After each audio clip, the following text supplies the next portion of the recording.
200 سال پہلے یہ گزر گئے، تو پھر تو اور زیادہ تحیر کی بات ہے. 200 سال پہلے کوئی کیسے اپنی نگاہوں سے کائنات کو دیکھ سکتا ہے؟ جب تعصب کی اینک اتار دیجئے گا تو آپ بھی ایسے ہی کہیں گے. آپ سے مراد یہاں پاکستان میں رہنے والوں کو کہہ رہا ہوں. اگر تعصب کی اینک اتارے، مولا کہتے تھے ایک مرتبہ پیشانی کو دیکھتا ہوں، نسلوں کو بتا دیتا ہوں کہاں تک مومن آنے والے ہیں. قیامت تک کا حال بتا دیتا ہوں کتنے مومن آئیں گے. جو ایک مرتبہ پیشانی دیکھ کے قیامت تک کا حال بتا دے اس کی نسل میں ایک مومن ہے یا نہیں ہے، تو کیا اس کی نگاہیں زمان و مکان کو چیر کے قیامت تک پہنچ نہیں جائیں گی؟ پریشان کر دیتا تھا. کہا جیسی پڑھتا جاتا ہوں، کہا نہیں اگر یہ کہا جائے 200 سال نہیں 500 سال پہلے گزرا ہے. کہا نہیں ہو سکتا، تم مجھ سے مذاق کر رہے ہو. اور اگر یہ کہوں کہ 1400 سال پہلے اس کا انتقال ہوا. کہا 1400 سال پہلے کون ہو سکتا ہے؟ کہا یہ ہے وصی برحق پیغمبر جس نے 1400 سال پہلے یہ کلام کہا ہے. اب تم کہتے ہو تمہیں اسلام میں کوئی دلچسپی نہیں ہے. ابھی بھی دلچسپی نہیں ہے. جس اسلام کا پیشوا علی جیسا ہو اسی اسلام سے دلچسپی رکھیے. اٹھ کے چلا گیا. چند مدت بعد واپس آیا. کہا کہ میں اسلام کے متعلق جاننا چاہتا ہوں. اگر توحید یہی ہے جو علی نے بتائی ہے مجھے توحید قبول ہے. رسالت اگر یہی ہے جو علی نے بتائی ہے.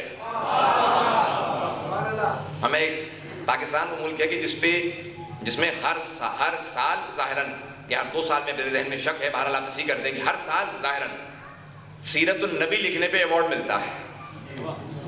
ہر سال حضرات ہیں میرے ساتھ. تو اے کاش پاکستان میں کوئی اٹھتا اور سیرت النبی کو نہج البلاغہ سے لکھتا کہ مولا نے کیا کہا کہ پیغمبر کیسے تھے. ہمارے بھائی میں کہتے ہیں کیا کہتے ہیں؟ کہتے ہیں تم نبی کو گرا دیتے ہو علی کو بڑھا دیتے ہو. نہیں میرے ساتھ شاید آپ نے کبھی سنا نہیں ہے اعتراض. میں نے بہت سنا. کہا آپ لوگ شیعہ کیا کرتے ہیں؟ نبی کو گرا دیتے ہیں علی کو بڑھا دیتے ہیں. میں نے کہا نہیں تعصب کی نگاہ سے بات کر رہے ہیں آپ. آپ علی کو ہماری نگاہوں سے دیکھتے ہیں، نبی کو اپنی نگاہوں سے دیکھتے ہیں. اگر علی کو ہماری نگاہوں سے دیکھ رہے ہیں تو پھر نبی کو بھی ہماری نگاہوں سے دیکھیے.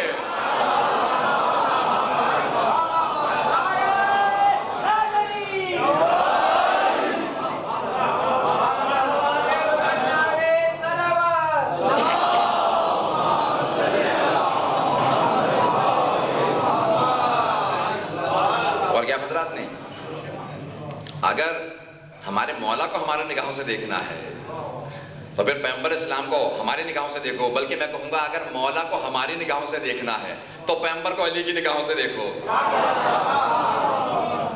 کیا تعارف کروایا؟ انا عبد، نہج البلاغہ کا خطبہ، انا عبد من عبید رسول اللہ، میں رسول خدا کے غلاموں میں سے غلام. توجہ چاہوں گا، مولا نے کہا میں غلام. جہاں غلام ہوتا ہے وہاں مولا ہوتا ہے. بہت سے لوگ کہتے ہیں علی نے تو خود کہا پیغمبر اسلام کے غلام ہیں. ارے یہاں غلام کا تعارف کروانا مقصود نہیں تھا، بلکہ یہ تعارف کروانا مقصود تھا کہ وہ آقا، وہ مولا.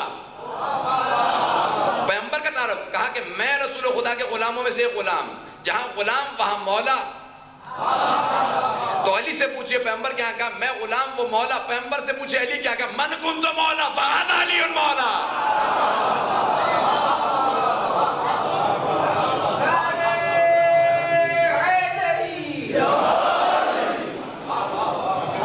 اب آپ نے غور کیا ہمارا تصور رسالت و امامت کچھ اور ہے. ہم خدا کو بھی امامت و رسالت کے الفاظ سے دیکھنا چاہتے ہیں. جب کسی آدمی نے کہا کہ ایک یہودی نے سوال کیا مولا متقیان سے، حل رأیت ربک، کیا اے علی تو نے اپنے رب کو دیکھا ہے جو اس کی عبادت کرتا ہے؟ اس کا سوال کرنا بتا رہا ہے یہ ایمان نہیں رکھتا تھا. نہیں حضرات میرے ساتھ. کیوں؟ جو ماننے والے تھے کہتے تھے یا امیر المؤمنین. نہیں میرے ساتھ آپ.